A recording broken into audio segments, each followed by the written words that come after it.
මේ තියෙන හබර්ල ගහ. ඔයගොල්ලෝ හබර්ල ගස් දැකලා තියෙනවද? මේ තියෙන හබර්ල ගහ අල ගහ වගේම තමයි. නමුත් මේකේ අර මේ කොළ එහෙම හරි ඝනකමයි ලොකුයි කොළ විශාලයි. දැන් මේ කොළ පොඩි කොළ තියෙන මේ තව කාලයකදී මේ කොළ විශාල වෙනවා. හබර්ලත්තන ඉස්සර ඉහළකට යන්නේ අර කොහේ හරි ගමනක් යනකොට.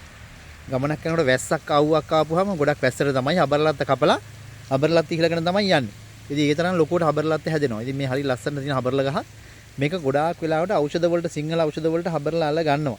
ඒක හැබැයි ගොඩක් වෙලාවට ඔය ගෙඩි වලට වගේ දේවල් වල තමයි මම දන්නේ. ඉතින් ඔක ගන්නෙ මේක තම්බලා එහෙම ගන්නෙ.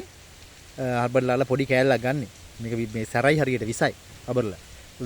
සාමාන්‍යයෙන් පොල් ගහක් මුල පොඩි හබර්ලා පැලයක් හදනවා. අපේ මේ අම්මලා තාත්තලා කියනවා හබර්ලා පැලයක් හදන්න පුතේ පොල් ගහ හදනකොට. මොකද හබර්ලා වල තියෙන විසට එක වේයක්වත් පොල් ගෙඩියට එන්නේ නැහැ.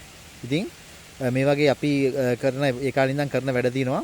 ඉතින් හබර්ලා ගහේ ප්‍රයෝජනක් තියෙනවා. නිකන් හබර්ලා ගහ කපලා විසික් කරන්නේ නැහැ. හබර්ලා පැලයක් අරගෙන පොල් ගහක් හදපු තැන මේ ඉන්දපු තැන හදපුවාම පොල් ගහට වෙයෝ එන්නේ නැහැ. පොල් ගහ මුල් ඇදගෙන පොල් පැලේ මුල් ඇදගෙන ඒක මේ ගහක් දක්වා වර්ධනය වෙන්න අවශ්‍ය කරන නිරෝගීභාවය ලබා දෙනවා හබර්ලා වලින්.